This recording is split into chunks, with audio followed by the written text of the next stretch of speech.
we're really looking forward to a day full of a lot of discussion, a lot of content, a lot of thinking around DevOps. First half is basically the why of DevOps. We'll kick off the second half of the day, which is really going to focus in on kind of the execution of DevOps. From my perspective, I want to see everybody here walk away with something that's incredibly important, valuable, and helpful to your business.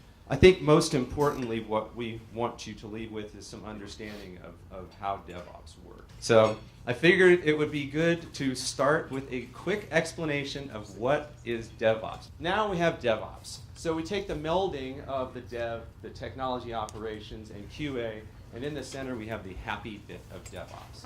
And if you look around at the different things around on that slide, those are the things we're really here to talk about today. Scalability, application-centric infrastructure. Infrastructure that just needs what it needs, when it needs, how it needs it, and it's able to be iterated constantly to make cool things happen. So, that in a nutshell is what we're talking about. This problem, the phenomena that is now being described as DevOps, which is a conflation of a bunch of things that used to be at the system and network layer, but now include the application layer, is not a new phenomena. Many people here are old enough to know that. In fact, I think most people here are old enough to know that. But in a lot of ways, the way we interact with it as both developers, customers, investors, new companies is totally different. And one of the things that I think Ryan and I have both experienced as investors, and Seth and Jason, our partners at Foundry, have experienced as investors, is that the layer of interactivity between the different things that somebody that's in a DevOps world has to deal with is changing on a continual basis, right? It used to be, Paul described sort of the waterfall phenomena versus the agile phenomena from a software development perspective, but think about it from a deployment and support perspective and how radically that's changing. It's not that once every 6 months the infrastructure gets upgraded and you have to deal with an upgrade to NetWare from 3.1 to 3.11 to 3.11a. It's that every day across multiple layers of whatever you're dealing with, lots of different things are automatically being upgraded. And you're now having to deal with those interactive effects. I think it's super exciting to be at the very beginning of this, but recognize that the dynamics of it are under your control to how you change and shift.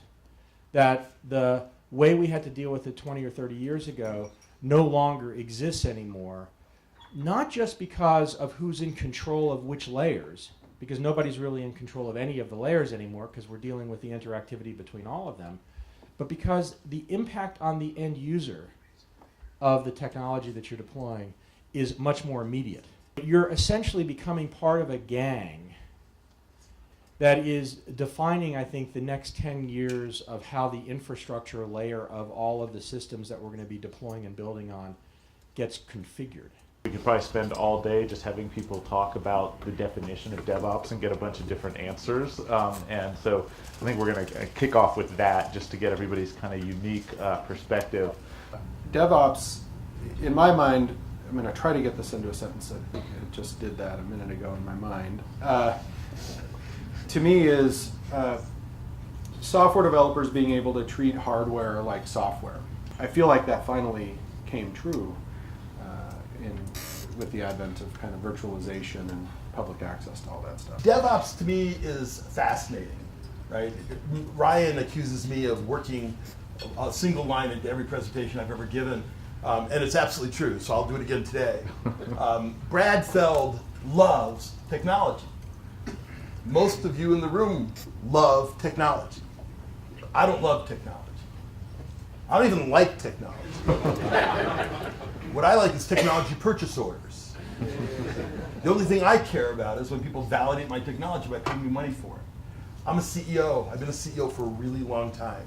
And the fact is, the thing that DevOps means to me is a step beyond Agile to get me what I need, where I need it, when I need it as fast as possible. And the iterations of what my customers keep asking me for, the idea of being able to meet those goals in some rational fashion in terms of time and resources is what DevOps is to me.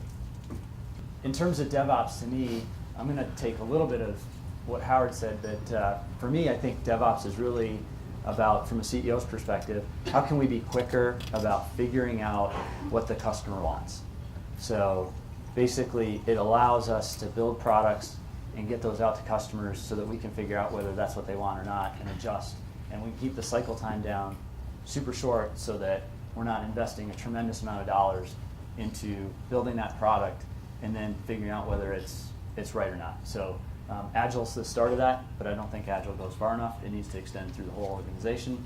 And I think, hopefully next year when we do this, I'd like to see marketing folks and sales folks, the sales leaders and marketing leaders here too, because if they're not on board with what DevOps is doing, I think you're missing out on a tremendous part of the opportunity.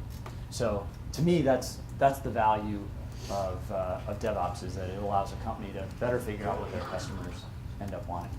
I would say the only thing I would add to, I think, what everyone said here and what Paul said earlier on is, I think it comes down to balancing. There's people in business who care about deployment of apps, and there's folks that care about the operations. And bringing that together beyond QA and hardware and software and all that, and the notion of agile methodologies, it's as much about a culture and a view about that you're ultimately, as Brad said, you never look back, and it's about push button deployment.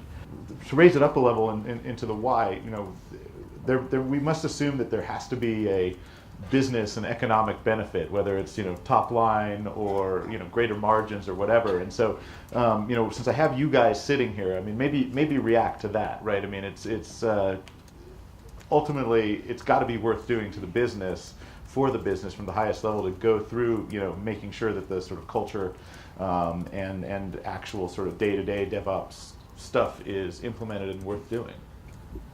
Yeah, to me that benefit comes down to, just like everything else we strive to do every day, is around efficiencies, and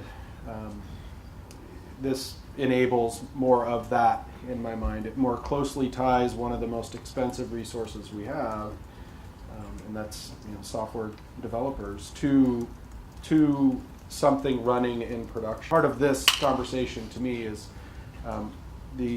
tying the responsibility of that running production code all the way back to the software developer, and eliminating the throw it over the wall, deploy, run barrier completely.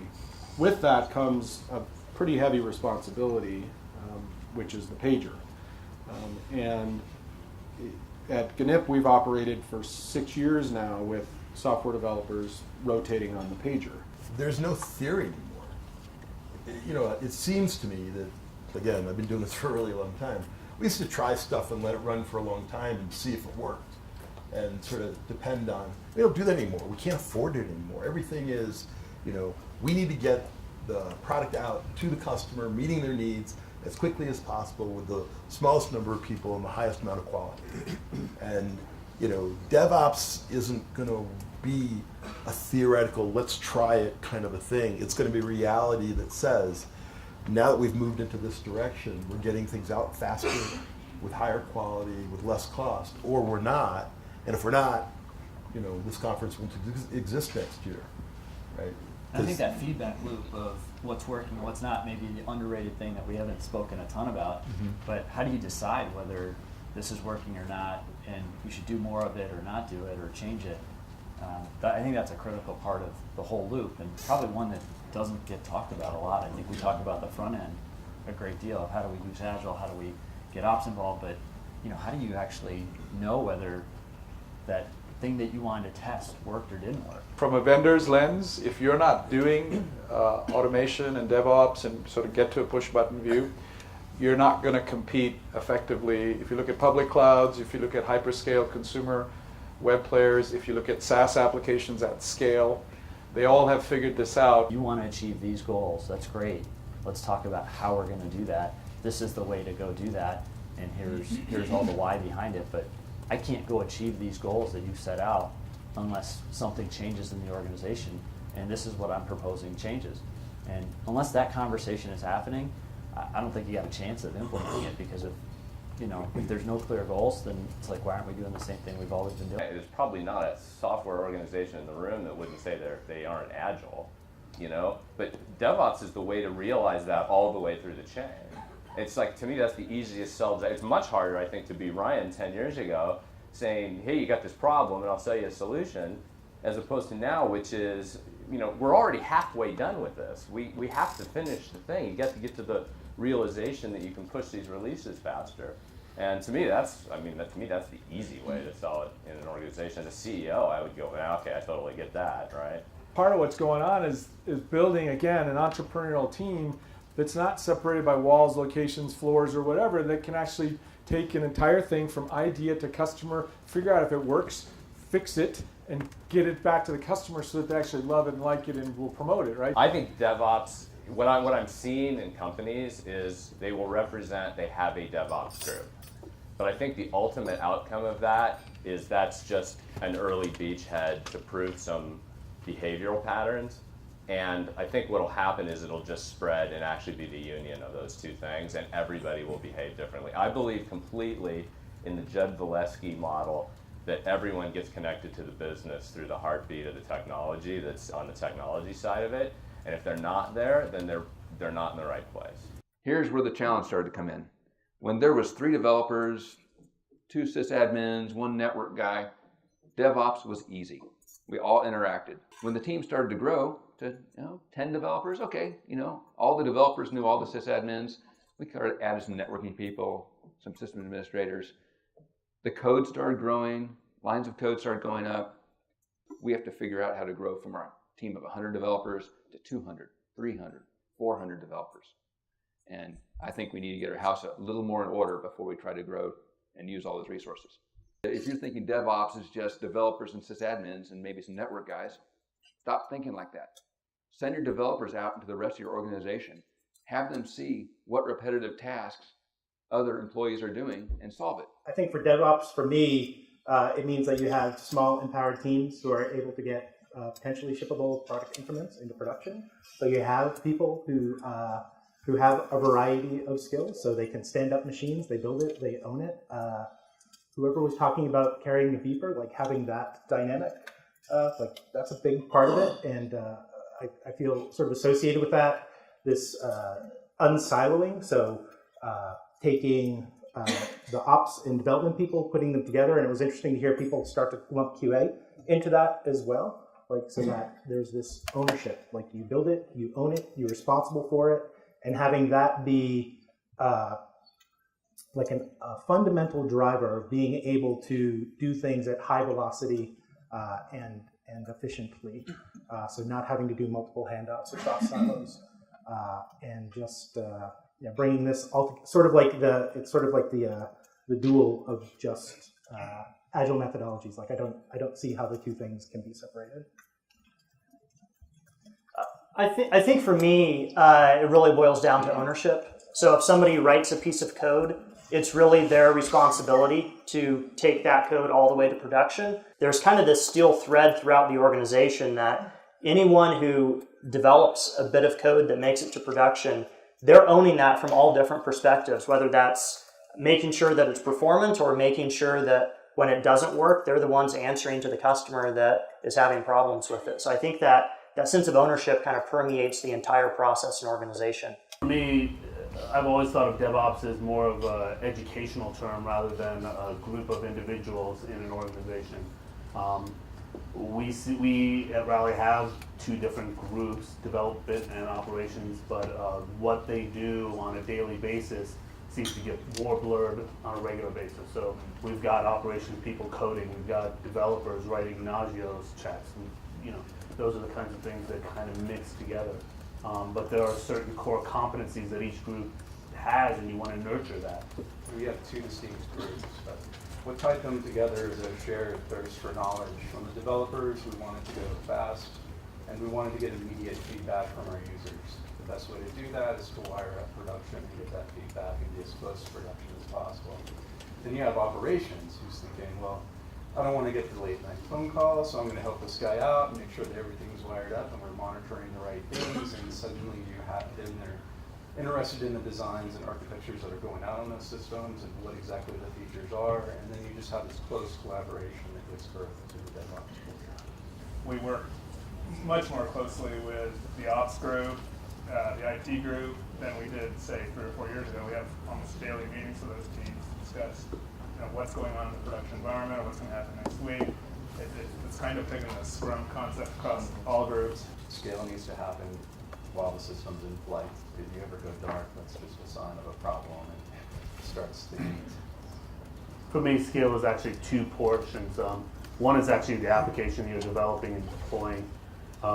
That piece is almost easier than the second half, which is how do you scale a development organization, an operational organization, once you get to 40, 50 people. When you do an enterprise lean startup and you've got 6 people in a room, everything goes really smoothly. People work and talk and communicate.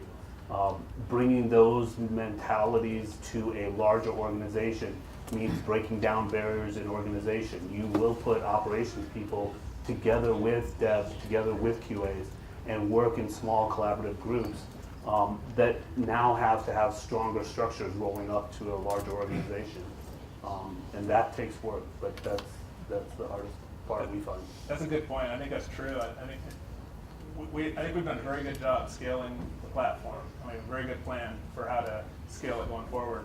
But scaling the team is, we're perhaps experiencing some growing pains there right now as we go from like a 8-guy team to a 16-guy team to maybe 30. Trust is just so important, and you create this culture, you develop that trust, and it's very important to, as quickly as possible, find out who's on board and who's not on board.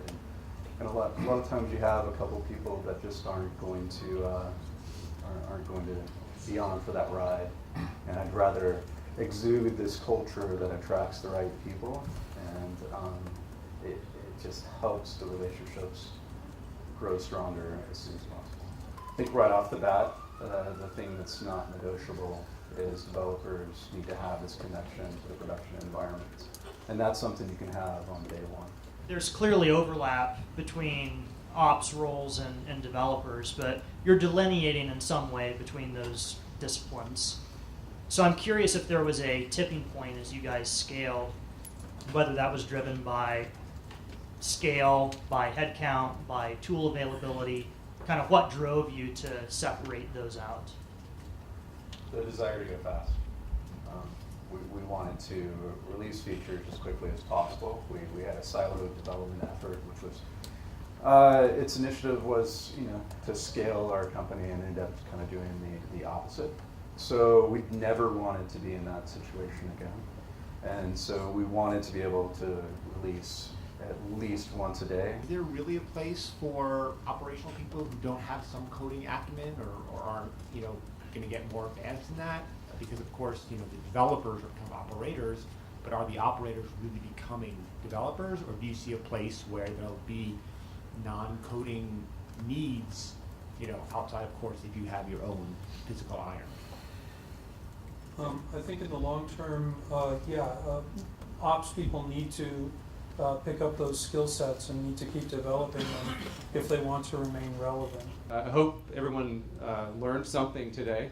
Had some great conversations before, during, and after. Hopefully made some connections to other people here. Able to listen to what other people are doing, best practices, next practices.